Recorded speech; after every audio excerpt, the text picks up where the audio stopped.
Something's wrong. Yeah, I figured So it out. you want to go down to, It's and not, here- it doesn't here's work put with my this. chart, custom error bars, baby. So I had to put a column. So that's the next thing. Okay, You wait. need to- So now I missed the once you have your whole- error bars on there, you go to format the error bars, and see where it says custom over here? You go down, you hit custom, and you specify value. And you can't see it, but a box popped up.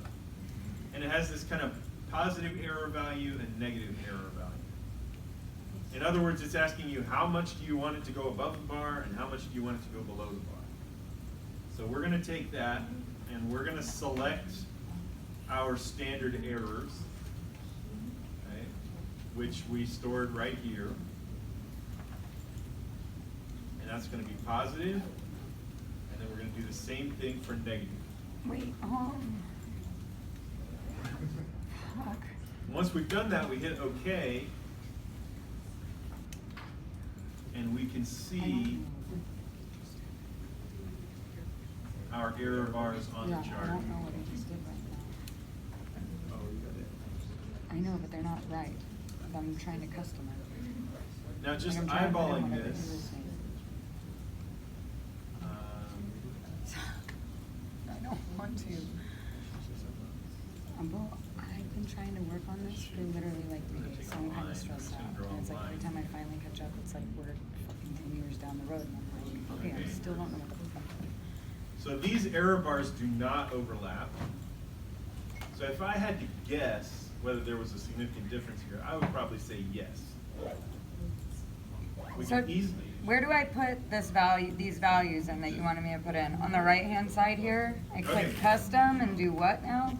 All right, once you've got error bars, you go down to custom, and it says specify value, Where? and this little box pops up. Specify value, okay. Okay, And then you select the positive one, select the data range, the negative one, select the data range,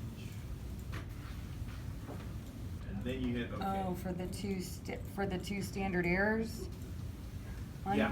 Okay, So you want one standard error above and one standard error below. okay. Okay. And then I you're in think good shape. I've got it. No, I didn't. Great. So I think there's going to be a difference between these two groups. If we want to find out for sure, Nope. we can do a quick t-test right in Excel. Are you ready to do this? This will be fun. No, I'm Equals definitely not, because I'm still trying to figure out error bars. t.test. That's how you do start a t-test in Excel.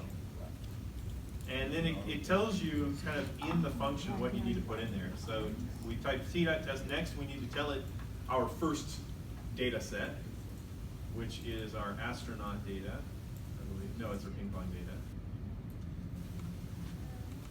I'm sorry, Mark, I'm not trying to. Right. Okay, comma. Everybody gets it except me. and Now it's so asking I for the hate second having to ask data for set, other array people. 2. That's our astronaut data. See, it's not. So I Far, have so to good. go. Comma. Now, it's going to ask us if we want to use a one-tailed or two-tailed test. For our purposes, we want to do a two-tailed test. And the last question is about whether or not our, it's the type of t-test we're doing. So there's 3 options here. One is the first one, the paired sample t-test. That's what we're going to do Thursday. That's the one where you measure the same individual twice, right? And then the other 2 are 2 sample equal variance, or homoscedastic.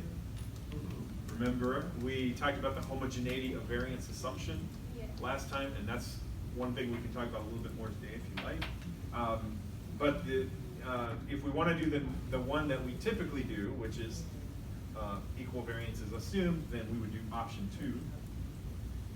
Otherwise, if Levine's test failed, it would go to the next row. That's what option 3 is. So for us, because these are not both astronauts and ping pong players, they're either one or the other, we're gonna go with option 2. Okay. Why did you do 2,2 after the? Okay, so this is the first data set. This is the second data set. This is the option that says this is a two-tailed test. And this is the option that says we assume the equal variances.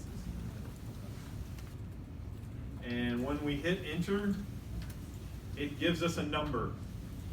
And that number is actually our p-value, okay, for that t-test. So it doesn't tell us what our value of t is, unfortunately. But it does tell us whether it was significant or not. Okay. So this is, because it doesn't give you the t-value, this is why we don't suggest using this as your sole piece of software, because you're going to need that t-value and some other stuff to report. But if you want a quick and dirty indication of whether or not two groups are different